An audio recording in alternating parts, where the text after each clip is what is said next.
It's yourboatclub.com. Yourboatclub.com. Greetings. Congratulations on becoming a member of your boat club. You're going to have a wonderful time. You're going to love the club. We're going to take great care of you. But first, we want to make sure that you and everybody in your party is as safe as possible on the water. My name is Brian. Welcome to your orientation. All right, first things first. We're going to talk about arrival a little bit here. When you do arrive, we ask that you please, if at all possible, arrive in one vehicle as a group. Parking is very tight at all the locations. If you absolutely must bring more than one vehicle, 2 is the max. If there are more people that are coming to meet you at some point during your boating excursion, we ask that you make prior arrangements to meet somewhere out on the water. When you do arrive, we ask that you please check in with us. Just let us know that you're here. We want to make sure that you're here and that we put you in the right boat. If it's your first time at a new location, let the staff know that it's your first time. All the locations are a little different. They all have their own personalities. There might be some differences out on the water, maybe some danger areas that you need to know about. Some laws might be a little different. For example, state law speed limit in Minnesota is 40 miles an hour. On White Bear Lake, it's 35. So we just want to make sure you know about these little things so it's safer for you and everybody else in the water. Please make sure that any children under the age of 10 are wearing a U.S. Coast Guard approved life vest at all times, which includes before going down on the dock. It's yourboatclub.com. Yourboatclub.com. So one of the great things about the club is that you're going to have access to fishing boats, pontoons, and runabouts. We're going to actually do the orientation on a runabout because there's just more to it. If you can drive a runabout, you can drive anything. Hi, my name is also Brian. I'm here to do the on-the-water portion of your orientation. It is your boat club's mission to ensure that your family and friends enjoy their time on the water in a fun and safe environment. Now let's get started. Once the dock hand brings you to your boat, it's very important that you enter the boat and check for all of your inventory. A few things that you're going to need in the day are going to be your tie lines, life jackets, which are going to be located in different compartments in different boats, so make sure you ask your dock hand where those are. You're going to need a throw cushion. Throw cushions need to be out and within 1 arm's reach of your driver. Make sure to not stow this away. It's got to be 1 step away from throwing to somebody that falls in the water. You're going to need to locate your fire extinguisher.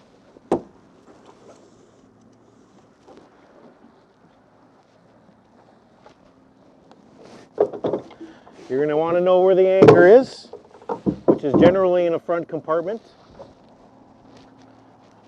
You are also going to want to grab the bumpers that are going to be on the side of the boat when you leave. Those will get stowed in a compartment with you and those will go with you. The lines that are on the dock are going to stay on the dock. When you arrive at a restaurant or a park or want to leave the boat on your session, you're going to use these set of tie lines here. Please also remember to check your prop. It's very important that you and the dock hand go back to the rear of the boat and check the prop. Prop damage happens. I've damaged many a prop, and even if you've been out 1,000 times, there's a good chance, depending on water levels, that damage to the prop is going to happen. Please remember, you are responsible for any damage that occurs on your session. So make sure you and the dock hand agree upon the condition of the prop. You don't want to get charged for any damage that happened on the prior session. First thing you want to do when you get in the boat is turn on your blower. The blower is a ventilation system that's going to eliminate any flammable fumes that are in your engine compartment. It is recommended that this is running for 3 to 5 minutes before you start your boat. So it's a great idea to get in, turn on your blower, and then start putting stuff away and getting people sat in their seats. By the time everybody's sitting down and ready to go, you're going to be able to go ahead and start your boat. Once the blower's been running for 3 to 5 minutes, you're going to go over to your key and you're going to turn it just like your car all the way to the right until your motor is on and running. Once the motor is on, it's okay to go ahead and turn off your blower. On the dash here, we've got a lot of knobs and dials and gauges. This is going to be your horn. This is your blower or ventilation system for your engine compartment. Your bilge pump is a water pump that's getting water out of the engine compartment, which you don't need to worry about unless you're caught in a storm. We've got your RPM gauge, your speedometer, your tilt and trim, which is the elevation of your motor in the back of the boat, fuel gauge. We've got battery, water, and oil, which you don't have to worry about. We also here have an in-dash depth gauge, which is going to tell you how deep you are. None of these buttons you need to worry about, or toggles. This is the lights, or the navigation lights. If you've got to worry about that, or if you're looking for that, it means you're a little bit late due to the fact that our boats are due back a half hour before sunset. You're always going to leave with a full tank of gas. You'll never run out of gas in one of our boats. But if for some reason you see a gauge down a little bit, please notify the dockhand. The phone numbers for all the boats are going to be located on the dash of the boat. Please make sure and text when you're 10 minutes away from returning to the dock. We receive a lot of phone calls at the dock, so you do not need to call if you're going to be 15 minutes late to the arrival for your boat. 9 out of 10 calls are that your boat will not start, and that's going to be one of two things. The first is going to be your lanyard switch. Because this is red and generally looks like a slinky or a red cord, any 5-year-old on the planet is going to be all over this. If in the down position, your boat will not start. It will act like there's a dead battery most of the time. Some manufacturers, it will sound like it just won't start. The other reason is that your boat is not in neutral. Even if the lanyard's in the up position, when I try to start my boat and it's not in neutral, it is not going to start. So please make sure, before you call this number to tell us that your boat is dead, that you check that the lanyard switch is in the up or run position and that your boat is in neutral. Unlike your car, there is no gas pedal in a boat. The throttle here is going to be your gas and your brake. To engage into forward, we're going to squeeze this engage button and we're going to pop it into forward. To get it out of gear, you pull back without engaging the button until it locks into position, and now you're in neutral. When I'm in neutral and my motor is running, my prop is not spinning. When I want to engage into reverse, I squeeze the button, I'm into reverse. When I want to get out of reverse, I push back into neutral without engaging this button. On the thumb here, this controls your trim.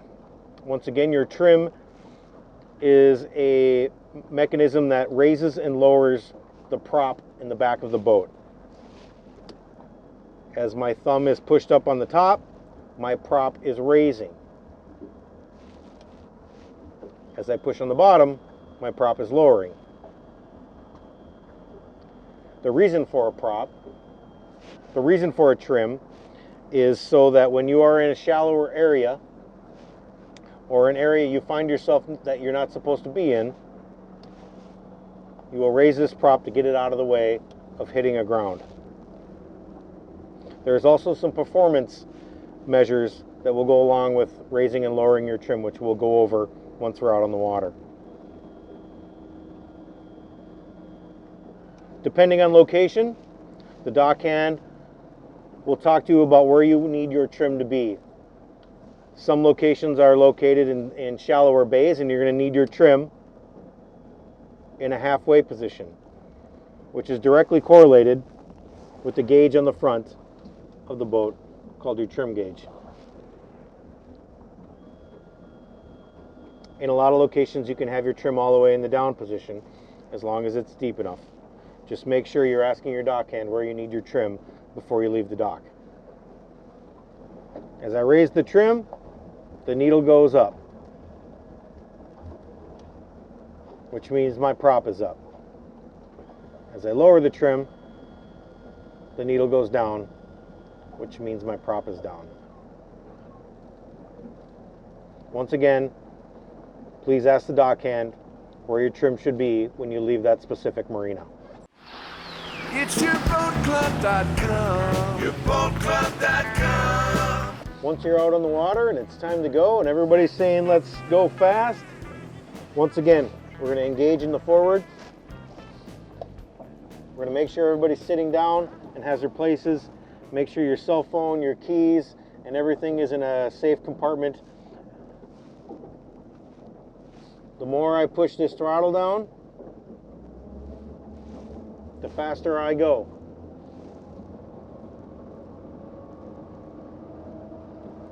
Once again, I'm always going to be defensive driver. I'm looking over my left shoulder, I'm looking over my right shoulder, I'm looking ahead, and I'm looking behind me to make sure nobody's passing me. Once I see I've got an open area, and I've got plenty of room in front of me, I'm going to go ahead, and I'm going to get that throttle, I'm going to push it down,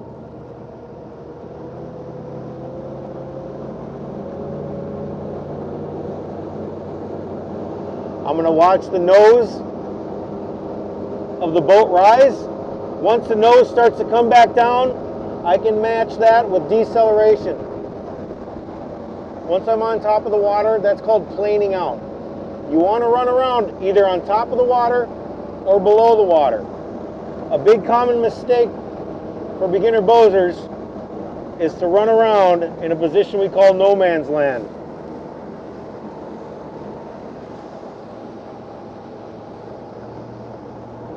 When I'm in this position here, I'm neither on top of the water or I'm neither below the water.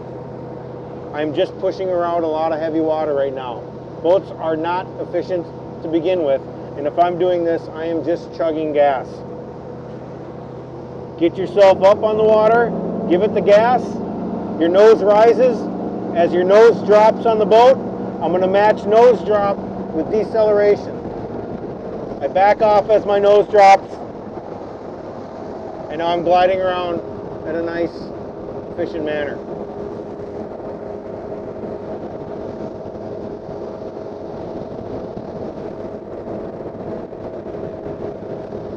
Anytime I'm making turns, I'm going to take a left-hand turn. I'm going to look all the way over my left shoulder to make sure nobody's passing me. I'm going to make sure there's nobody off to my left that I'm going to turn into.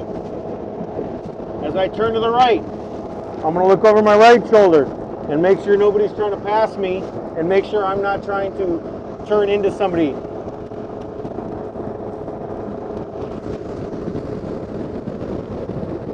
Once again, boats do not have brakes. Your only braking in a boat is deceleration.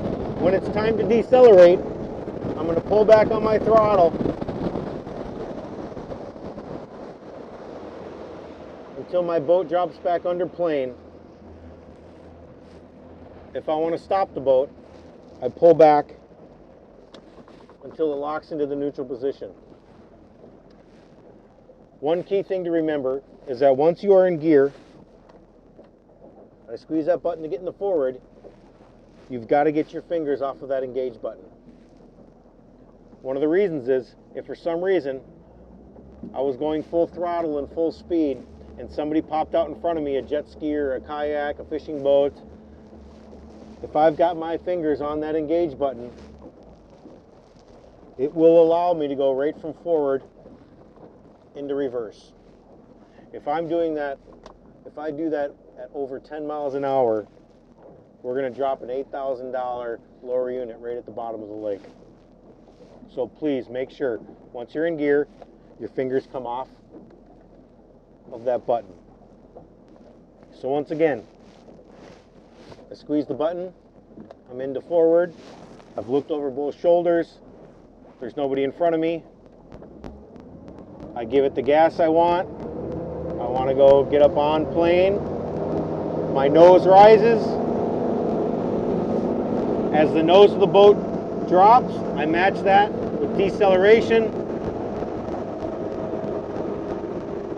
and I'm planing. One thing you do not do is drive a boat with two hands on the wheel. You use one hand on the wheel and one hand on your gas and your brake. Once again, if somebody hopped out in front of me, I am going to pull this back without my fingers on the engage button into neutral, and it will lock on its own, and that's as fast as the boat will stop. Deceleration is your only brake. Please make sure you're always being a defensive driver. Once your boat is up on plane, there is some performance trimming that you can do to make your boat a little more efficient and a little more smooth riding. If you just tap your trim 2 or 3 times, you'll actually feel your boat hit what they call its sweet spot. This is going to get you a few more miles an hour with using less gas and less throttle.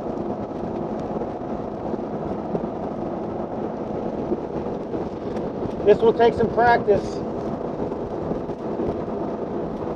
but try to do this a couple times every time you're out. Some boats' sweet spots are different than others depending on the manufacturer's hull design.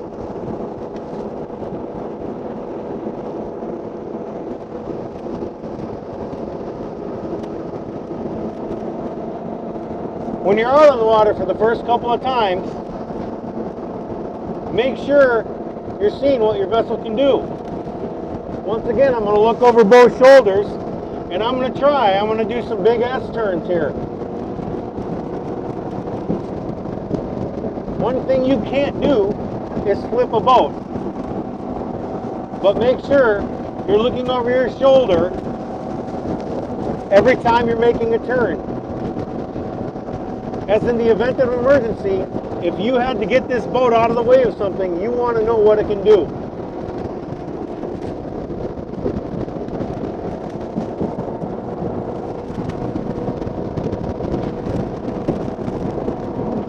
You also want to know how quick your boat can stop. Remember, boats don't have brakes. I'm going 30 miles an hour. When I pull this back to neutral without engaging the button,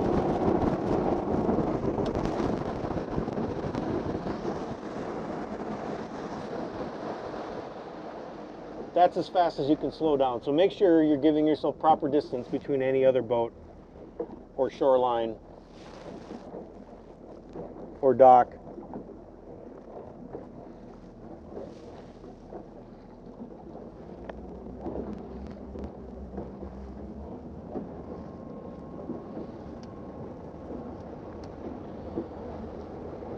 You're going to find sometimes where you've been in a shallow area or you've gone through a shallow bay where you had your prop in the up position.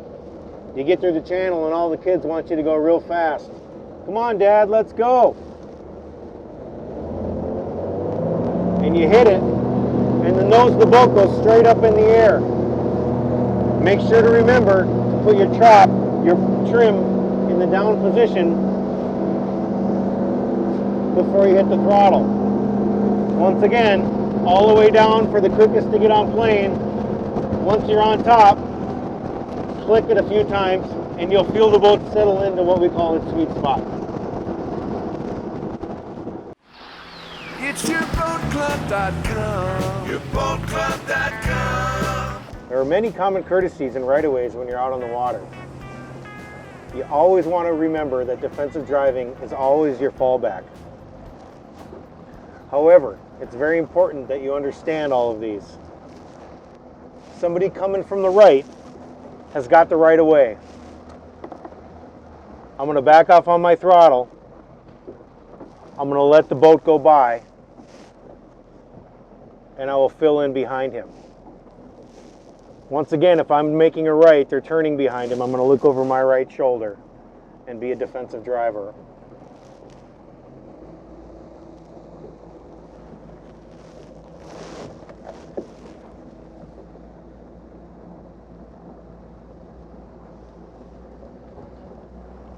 If he's coming from my left,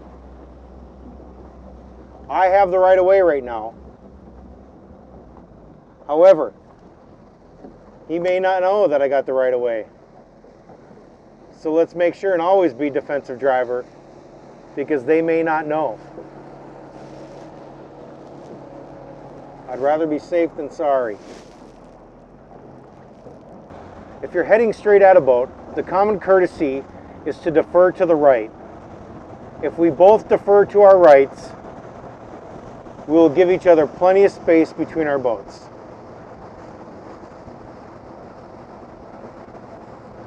Remember, these are not laws, these are common courtesy rules.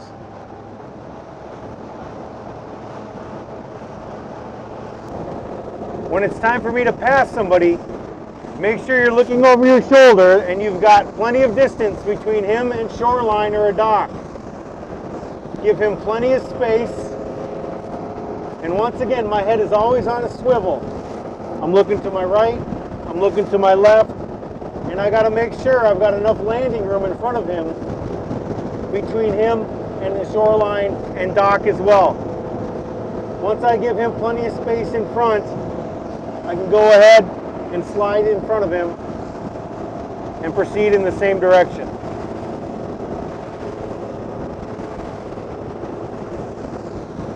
Once again, your head is always on a swivel. Defensive driving. People with blinders on get hit. Make sure you know who is around you, in front, to the side, and behind you at all times when you're driving a boat. People that drive like this, handing cocktails and beers and potato chips or grabbing the phone off the floor, get hit. Or their hat blowing off. Make sure, no matter what happens, if your phone goes down, or your pop goes down, or your hat blows off, you decelerate, you pull back into neutral before you start looking for anything. Remember, there is a move over law. If the sheriff comes up behind you with his flashers on or honking his horn, hopefully he's not pulling you over. And if he's not, he's expecting you to get to the side and get out of his way so that he can get to the emergency that he needs to get to. Also remember that the #1 call to the Sheriff's Department every single year is from non-motorized watercraft. That includes kayaks, paddleboards, paddle boats, anchored fishermen, fishermen with their trolling motor down. Make sure that you are always giving non-motorized watercraft right away.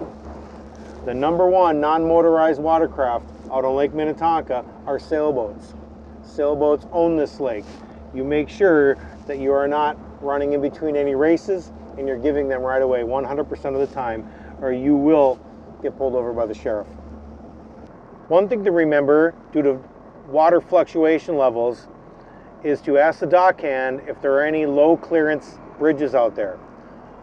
There are many times during the year, depending on water levels, that the bridges are too low to go with your bimini top up. So please make sure and ask them, and they will lower the bimini top for you, or point it out and they will show you how to lower the bimini top. We do not want you to be charged for taking out a bimini top on a bridge, but you are responsible.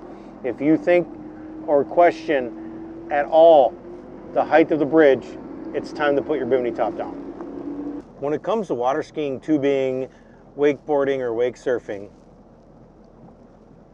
you must have a spotter inside the boat. So it takes at least 3 to participate in any of those sports.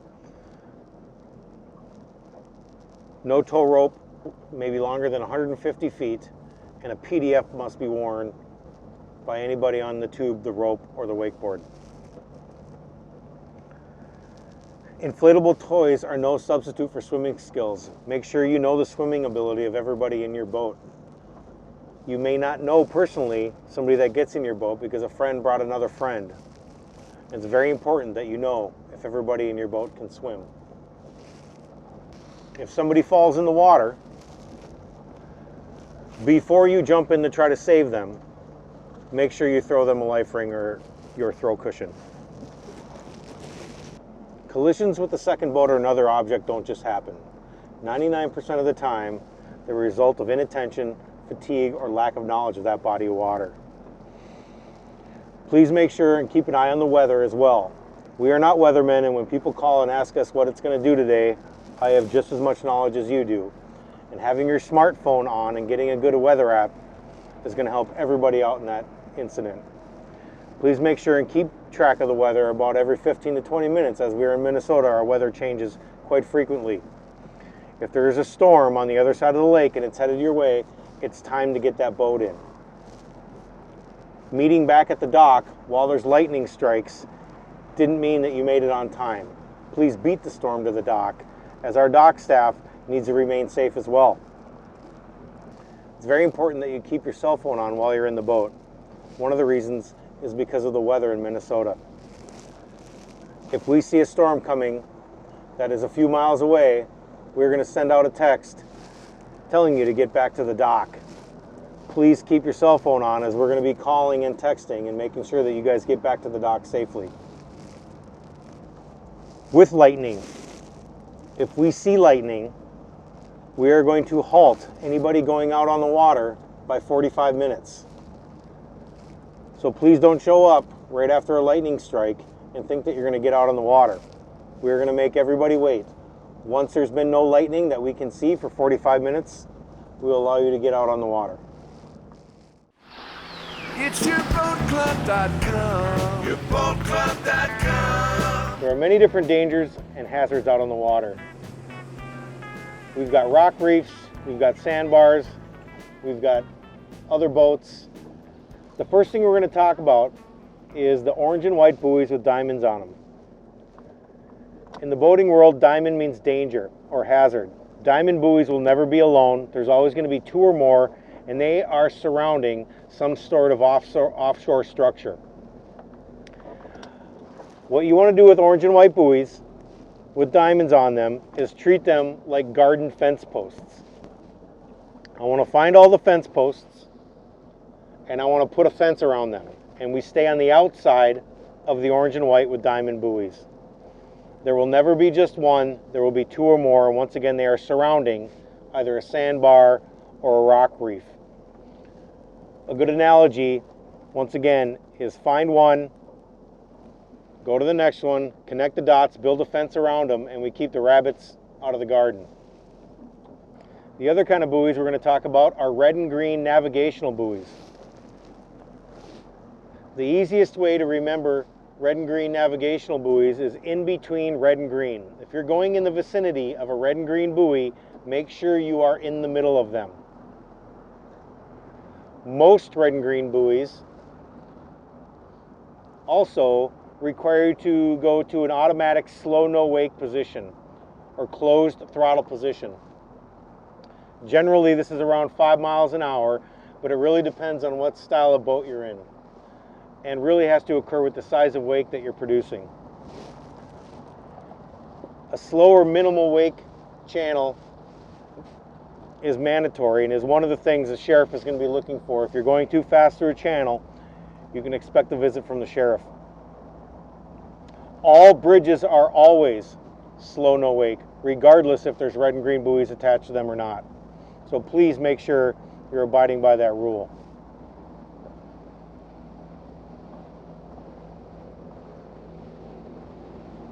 Generally, if there's a set of red and green buoys before the bridge and a set after the bridge, the closed throttle or slow no wake zone will go from one set of buoys to the other. Please make sure you're on the other side or the far side of the red and green buoys before you get up on plane or get above your slow no wake zone. A lot of times in the red and green buoys, you're going to treat this like a 2-lane highway.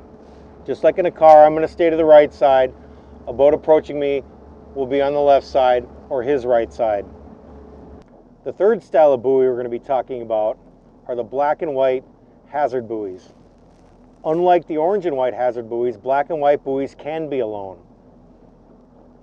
or there can be 6 or 7 of them strung along together. How you read black and white buoys is you take your boat on the widest lake side of the buoy. For instance, if we look towards the shoreline, there's 100 yards from that buoy to the shoreline and 500 yards of open water on the outside of the black and white buoy. You always take your boat on the wide side of the lake of the black and white buoy. Please do not cross inside of the black and white buoy. Once again, never take your boat in between the black and white buoy and the nearest point of shoreline. Always stay to the wide side of the lake. Please make sure and abide by any slow no wake rules. A lot of bays are all completely slow no wake. All bridges are slow no wake, which has to do with the water that you're pushing around. As I get going faster, the wake on my boat gets larger.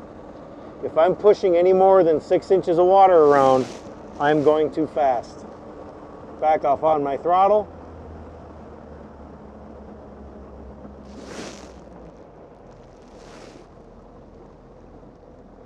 In a closed throttle position, and that's what a slow no wake looks like right there.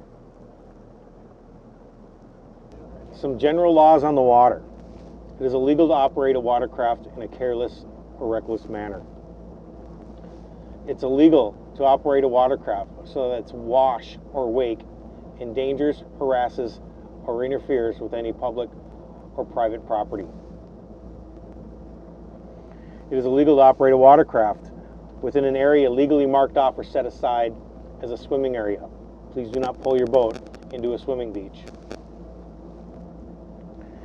It is illegal to operate a watercraft beyond its safe carrying capacity. In all boats, there will be a capacity plate and a weight plate. Please take into consideration coolers and all of the gear that you have on before you invite X number of people. It is illegal to ride or sit on the gunnels, bow, or transom of the boat while the boat is in motion. Please make sure all butts are in the seats while the motor is on. Once the motor is off, anybody can sit wherever they want. It is illegal to operate a watercraft so it obstructs or interferes with the takeoff, the landing, or the taxiing of a seaplane. Quite a few of our lakes and rivers have a lot of seaplanes that take off and land. So make sure if you see one circling above a bay, he's trying to let you know to get out of the way so he can land. Or if you see one trying to take off, that you're getting out of his way so that he can go ahead and take off. It is illegal to moor or attach your boat to any buoy or marker. Please do not pull up to a red and green, a black or white, or an orange and white with diamond and tie your boat off to it. That's what your anchor is for. It's yourboatclub.com. Yourboatclub.com. Once it's the end of your shift and it's time to pull back into the dock, please make sure and get visual confirmation that a dock hand is going to be ready for you to dock. Please do not ever dock alone or without dock hand assistance. A lot of times you may have to wait out in an area like this until a dock hand is getting done with another customer or another boat. Once I get confirmation, then it's time for me to head down the lane that I've been instructed to go down. A lot of times your boat is not going to return to the same slip due to our gassing procedures and valeting and moving boats around.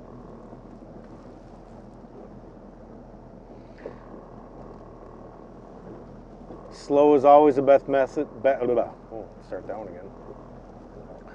Slow is always the best method in practice when docking a boat. I'm in my closed throttle position right now. I'm at a minimum wake. If I can hear my engine rev, I'm going too fast. I want to be in control of my acceleration, which means I like to actually decelerate almost down to nothing before I enter my lane.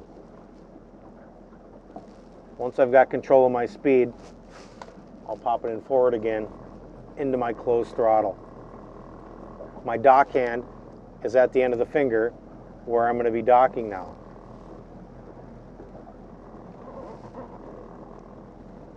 Once you've got confirmation that that's the slip that we're going to dock in, we will head towards that dock. Remember, boats don't make 90-degree turns like cars can. You've got to start your turn well before your slip. One good saying is you don't drive into a slip, you glide into a slip. Once I get about 2 slips away, I'm going to pop it back in the forward. I'm going to start my turn. I'm actually going to aim for the back corner of this slip. I'm going to turn. Once I'm lined up, I'm going to go back in the neutral, and I'm actually just going to glide into the slip. My dock hand will assist. Beautiful. And we're docked. Right, guys. Perfect. Once the dock hand ties you up, we will assist you and get you out of the boat as quick as possible. Once again, remember to check your prop after your shift. If you did hit something, please let us know, as there's bigger things at stake with the engine. If you hit something and the next guy goes out and hits something, we may take out a lower case of the gear case, which is going to be a very expensive and time-consuming event for that boat, which may take a boat out of the system for a length of period of time. So please make sure, if you did hit something, like we said before, everybody does, just make sure that you let us know so we can check on it. Cool. Once it's time to leave the dock, we'll go ahead and get untied like before.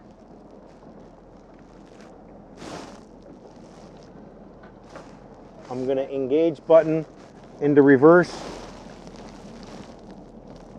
When my boat gets about halfway out, I'm going to turn all the way to shore. When my nose is at a 45, I'm going to go into neutral. I'm going to let my nose finish before I put it in the forward. Once again, if I can hear the engine roar, I'm going too fast. Okay? You do not need to hear the engine rev in a marina environment. Please make sure that you've got one hand on your steering wheel and one hand on your throttle and brake. Also make sure when you're leaving any marina environment that you don't just gun it out of the marina. Make sure you are 100 yards past the marina before you get up on plane, creating any wakes or waves. Once again, when we're parking, I want to be in control of my motion. I want to decelerate almost down to zero. Then we're going to be called feathering the throttle. We're going to pop it in. We're going to get a little momentum. And when I get to a comfortable speed, I'm going to get into my entryway of my channel. As I get closer to my slip, I'm once again going to pop it out and decelerate. I want to be in control of all forward motion.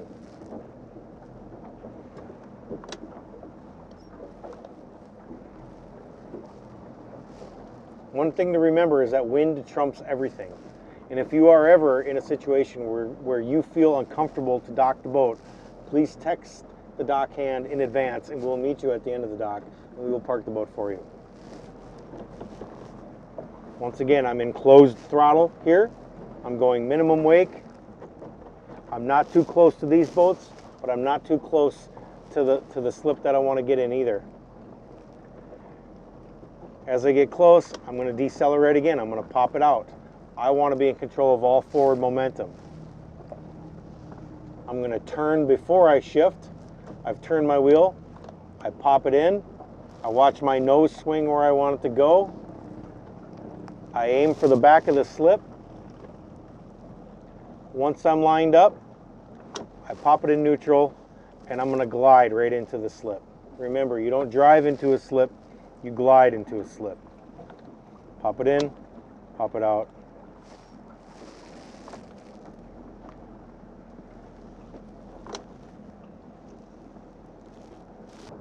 If you find yourself in a situation where you're going to parallel dock, i.e. at a restaurant or at a park dock, mostly the same. I want to decelerate. I want to be in control of my forward momentum. I'm going to pop it in. Remember, boats glide in, they don't drive in, and they're always sliding. They're always sliding towards the side you're turning away from. So as I take my left here, my boat is going to slide to my right. I'm going to turn. I'm going to let it drift in. And I'm going to slide right in there. I'm now going to go into reverse just a tad. And I'm going to turn my wheel towards the dock and back to neutral. This is a second level parking. Make sure you're giving yourself plenty of practice times before you do this. If you ever arrive and want to practice parking a little early, feel free. Or if you want to reserve a boat on a spontaneous note and come and practice parking, please feel free. We want you to feel comfortable out driving the boat and parking the boat. 99% of the people that would be interviewed would say that the most stressful time of anybody's boating is going to be the parking or docking of the boat and leaving of the marina. So please feel free to ask us for assistance. If you don't feel like doing it, we will pull the boat to the end of the dock, or if you want to just practice a couple times with one of us in the boat, we'll gladly do so. I'm going to go ahead and do that again.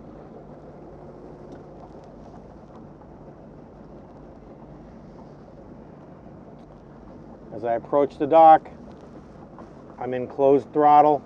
I want to decelerate. I'm actually going to go to neutral so that I'm in control of all forward momentum.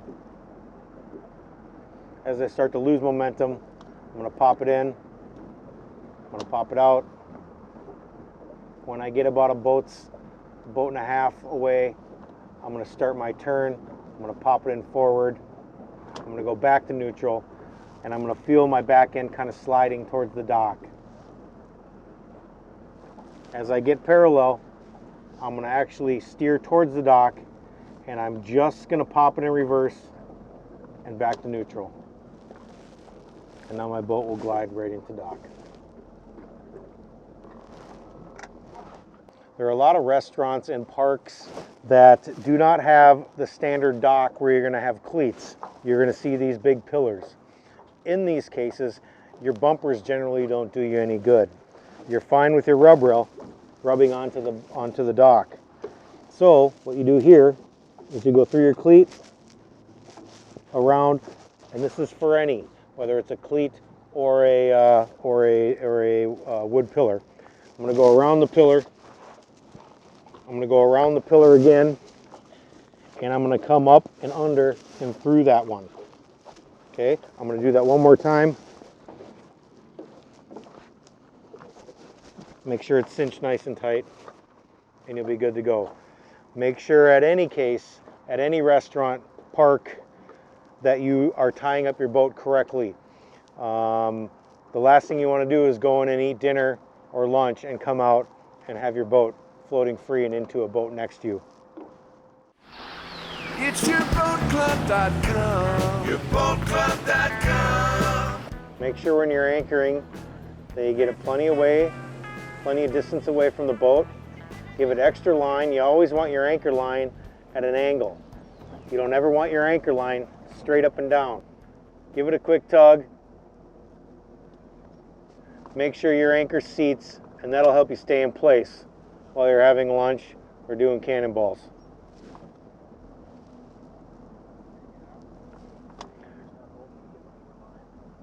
If your anchor's not holding, give it more line. When it's time to pull the anchor up, go ahead and pull it up. When it gets to the side of the boat, you're going to dunk and swoosh a few times. Please get rid of all the muck and debris that's going to be on the boat. Dunk and swoosh before you pull it in the boat. Making sure that you're not hitting the boat with the anchor. Please make sure the anchor gets back inside the pontoon, as if that thing fell off while you were going full speed, you will run it over and cause major damage to the motor.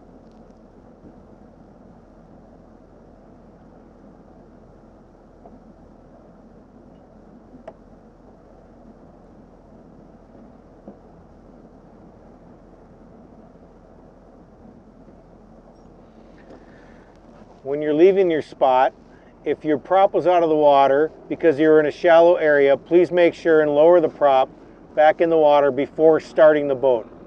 Please do not ever start the boat with the prop out of the water. Also, if you were swimming in that area, please make sure and put the swim ladder back in the up position, as backing up or going forward with your swim ladder down can cause major damage to the ladder, which our members are responsible for.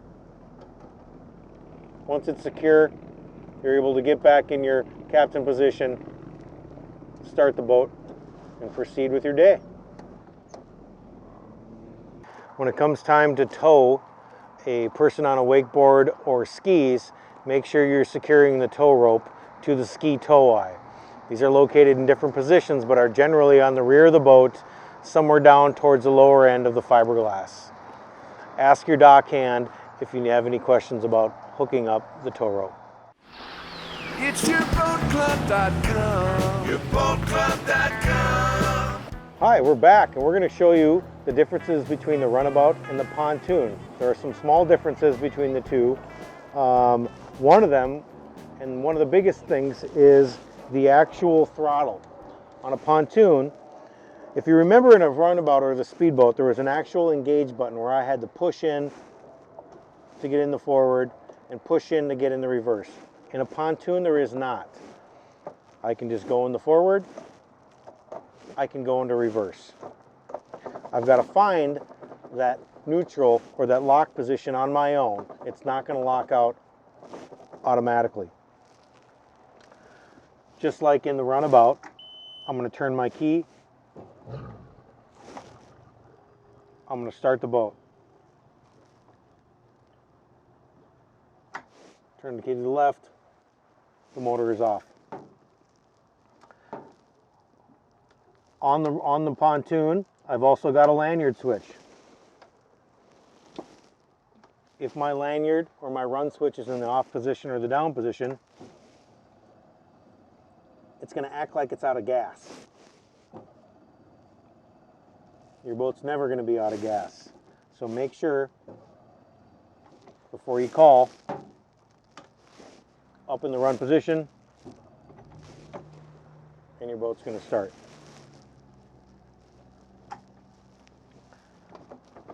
Just like in the runabout, if my boat is in forward or reverse, it's going to act like it's got a dead battery.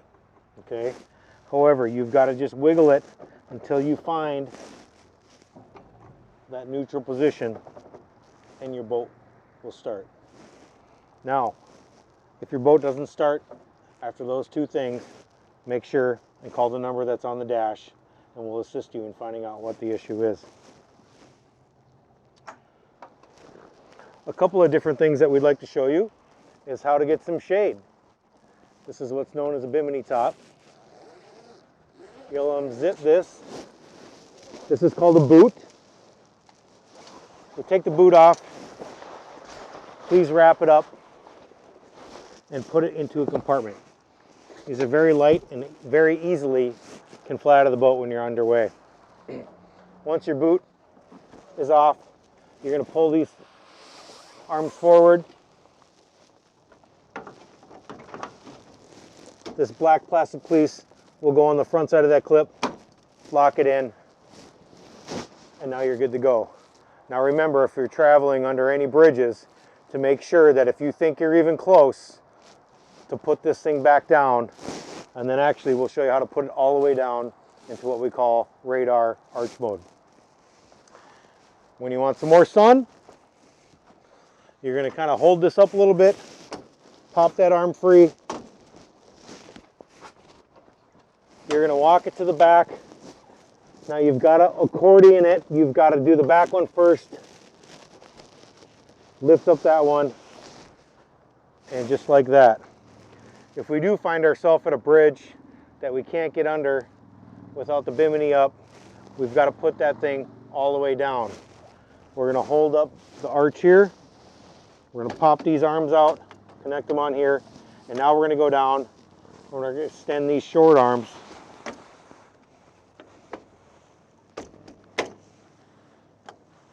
now we'll be able to get under that bridge. Now, once again, please ask your dock hand prior to leaving if there are any bridges or areas that are going to be height restricted. On the dash here, you're going to have some accessory switches. We're going to turn those on. Then we're going to power on your depth finder. And we're going to power on your stereo. Remember, all of our stereos are Bluetooth compatible, and most also have a USB and an auxiliary input. If you're a music person, I would make sure I always had an auxiliary cord or a Bluetooth compatible phone. We will always have these going for you, but if you turn it off and turn it back on, just power it on, and then you're just going to have to hit exit and it'll go right into depth finder mode. Once again, before you leave, make sure you grab a dock hand and you guys check the prop together. This prop is in A1 condition. And also make sure that before you leave and before you start the boat, that you trim this boat all the way down into position. Depending on your location will depend on where you're going to start this motor. Let's go all the way down. And that's good. We're in safe position. He's able to now start the motor. It's yourboatclub.com. Yourboatclub.com. All right, so it looks like you reserved one of our fishing boats, and I just want to go over the basic deploying and getting the trolling motor back up into position. The first thing you're going to want to do is grab this. This is called a depth collar. It is also a safety collar. Okay, so you're going to, it's time to put this down. We're going to loosen this. We're going to get this about 6 inches from the head of the trolling motor. We're then going to go to this lever here. We're going to push this in and we're going to push this down. This is going to deploy all the way down. Make sure it locks in and gets down and rests on that depth collar. Once we're in there, we'll use the foot pedal to control left or right or forward. But when it's time to get this back up into position and you're ready to leave this spot and get into a new position, this is very important. You push this down. We're going to pull this up. We're going to slide this. This is going to be parallel to the water. Make sure it is not up and down, but that it is sideways. You're going to pull this until it locks in place. Very important that now you grab the depth collar, slide it all the way down. Now it's a safety collar, and we're going to tighten that up before you get underway with the main motor. If you do not have this down and you're going across the water and you hit some big waves, this thing can self-deploy. The trolling motor drops while you're using the big motor going 20 miles an hour. That trolling motor hits the water and it blows up the casing on my trolling motor. And now the fishing boat does not have one. So please make sure, loosen, up to position, tighten it back up, press this, push off a little bit, down until it locks into position. When it's time to leave, we're going to do that once again in reverse. Press, pull up, slide back, pull sideways till it locks into position. Move the safety collar down and tighten up, and you're good to go. It's yourboatclub.com. Yourboatclub.com.